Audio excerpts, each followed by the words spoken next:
IVM.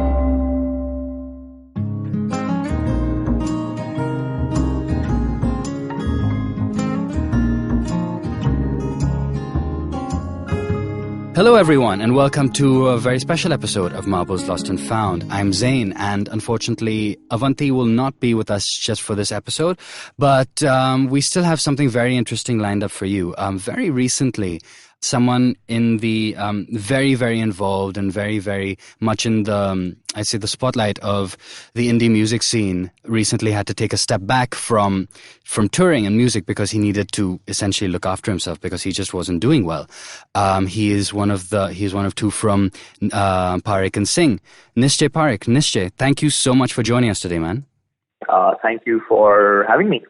I'm glad that you that you're willing to chat with us about how things have been going. So, in fact, let's just jump right in. What was the background? Like, what made you come to this point where you said, you know what, I need to take a step back from touring. I needed to take a step back from music, reevaluate my relationship with my career. What kind of led to this point where you made this statement about a month or two ago? Well, I think with any time when there's, like a seemingly big decision, especially externally, that happens in anyone's life, it's always like a combination of, many things rather than just a singular motivation. Right. So for me, of course, the fact that one of the main things in the way that I was sort of interfacing and dealing with live music for a long time was coming from, a place of, I feel, of course, anxiety, but also a lack of ability to actually deal with it because, okay.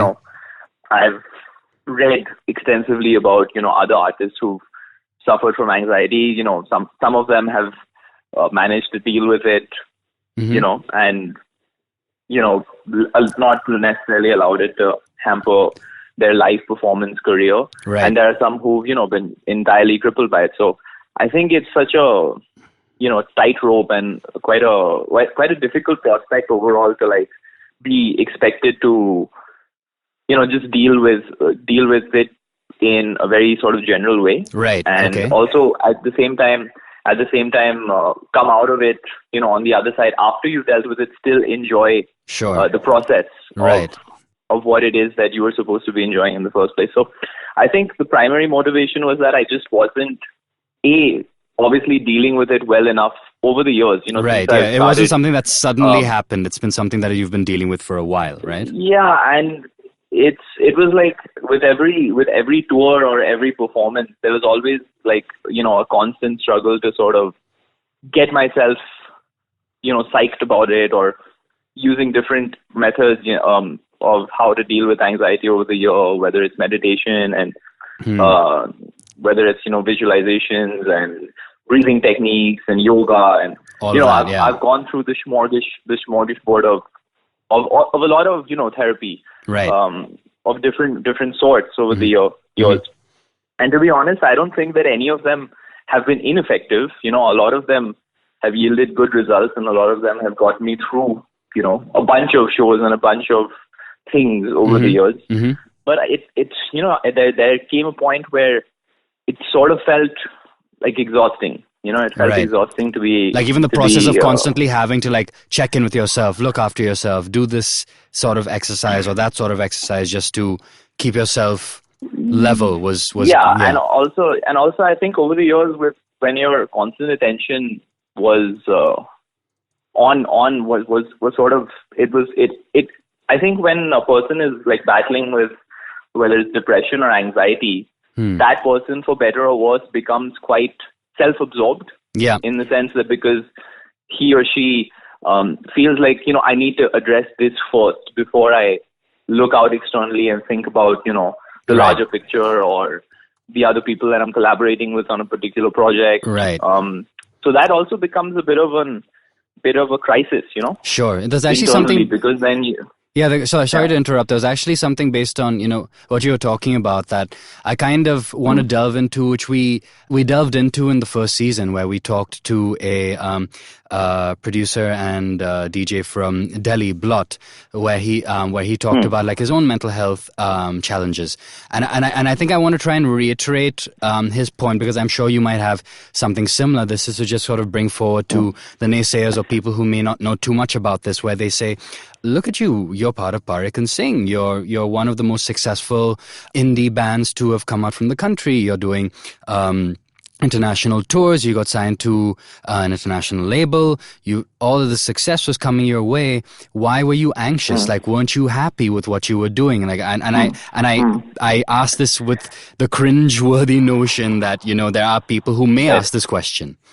Yeah, I mean, a lot of people close to me. Very close to me, even within like a close circle of my family and friends, have asked a question that came from that same sentiment. And I think what it really is just a sense of, obviously it's like extreme affection. When you're so close to a person, you want him or her to like fulfill, quote unquote, their best potential. Right.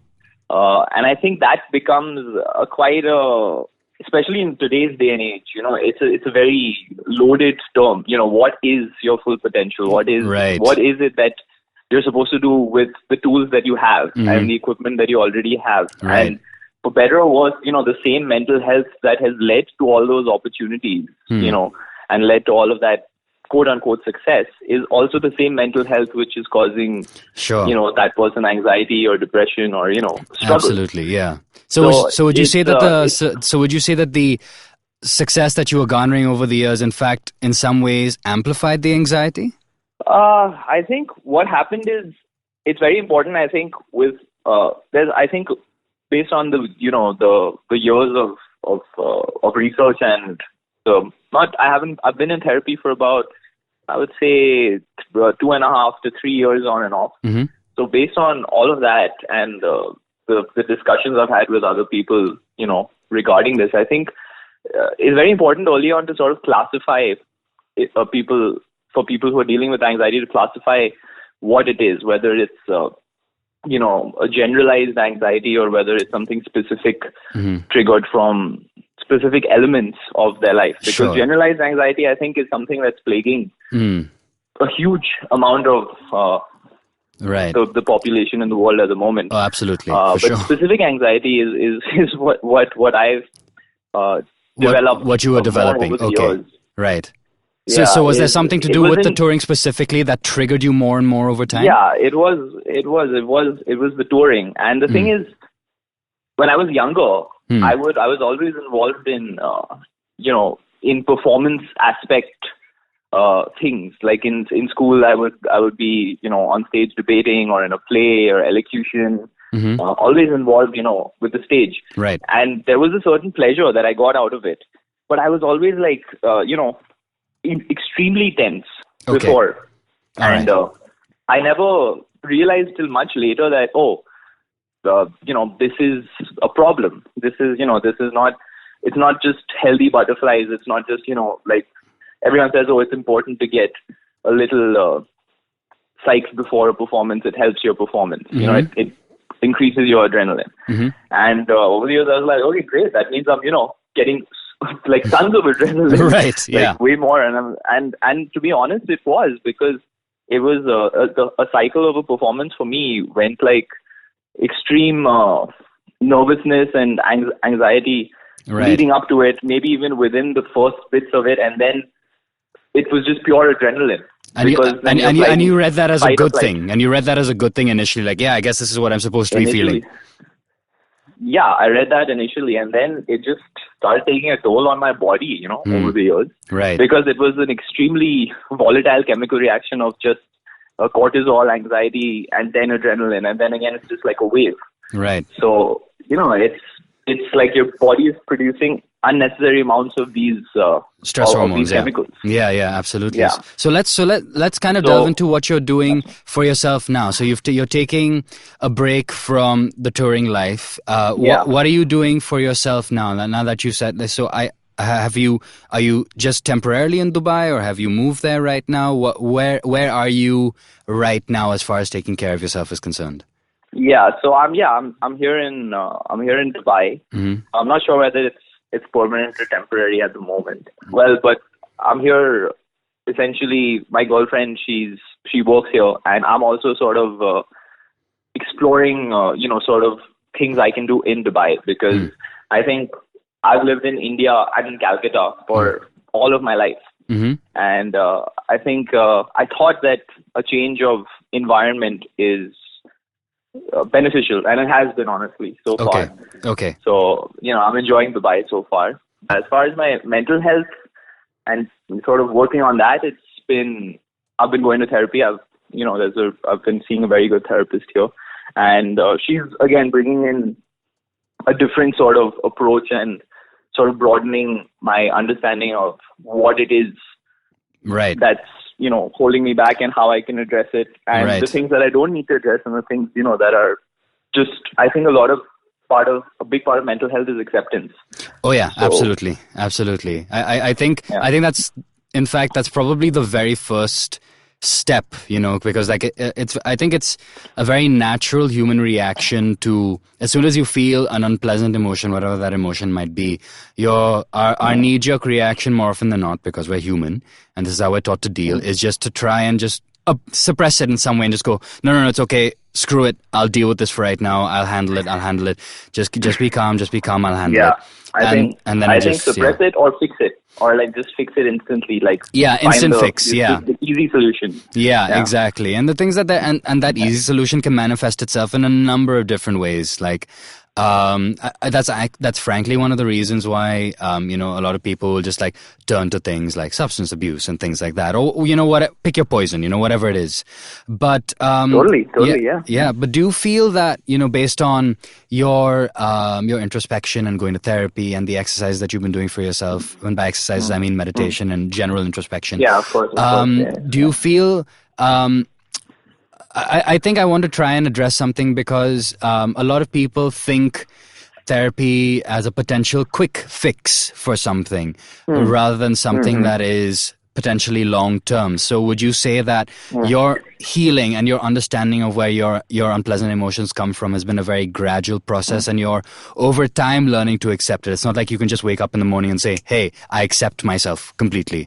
It's a very slow and steady thing. Would you agree with that? Yeah, it's got to be consistent. I feel it's I think anybody who's suffering with mental health has to realize that, it's like with any other part of your body physically that you want to work on. If you want to get a six pack, it's not going to happen overnight. You need to go into the gym, you need to work on your diet. It's probably going to take a year based on your genetics, which is also the case in mental health. Biologically, that people are either predisposed to certain things or they're not. Right. So it'll take you a really long time. And the thing is, you might never, lose all the weight or get the six pack or whatever it is that you want to do physically in the gym or, on the track or in the field. So with mental health, it's the same. It's practice, it's dedication, Absolutely. It's consistency. Yeah. And I think those are the things that I often have been very lackadaisical about, because there have been phases where I've addressed it. I've gotten, better seemingly. I've gone down tours, I've gone down things, I've felt good about myself. My ego's been, pumped up, and then there's been a crash, and then it's been unsustainable. Yeah, absolutely. Yeah. In fact, what you're talking about, when people chat with me about how to look after themselves mentally, I think it's come to a point in my life where I think it's necessary to treat the mind like just any other muscle in the body, if you want to run a marathon and you've never run in your life, or in fact you might have just recovered from a knee injury or something, you're not going to run a marathon the next day, obviously. So you take your time. If you need to do physio, you do physio. If you need to take meds for that bad knee or bad ankle or whatever the hell it is, you take meds for that, and then you just gradually start building up your stamina over time, very gradually. People train for a year and a half for marathons. Why? I've never understood this narrative of bas up positive socho. And you're like, bro, that doesn't fucking work. It's just, if you've broken your leg, you're not going to run tomorrow. So it's just it's the same principle, I believe. Yeah. I think, that again, like coming back to your earlier theory of how, people who are either not suffering or not, necessarily engaged with mental health in any way, or are just, just managing it really well themselves without having to really think about it. I think it comes from two places. One is either just an ignorance of it, or secondly, it just like comes from a place of like deep affection, because they think that, it must be an easy thing for someone who's close to me, so he or she can just get over it, with just a little bit of positivity. And I think, that also helps. You need to have at some level a positive outlook and, come into it without any opinion or judgment. Yeah. But that takes its time, I guess. That takes its time, because like it's, especially if someone has been in a depressive state, like I've been severely depressed before, and like it's very, very difficult to think of anything positive at those points in time. Of course. Yeah. I mean, that's the biology of it. Yeah, exactly. I mean, it's works. I think in those points, what's most valuable is just having a good support system as well that's around you to help you out of it as best as they can, or as best as you're able to at those points in time.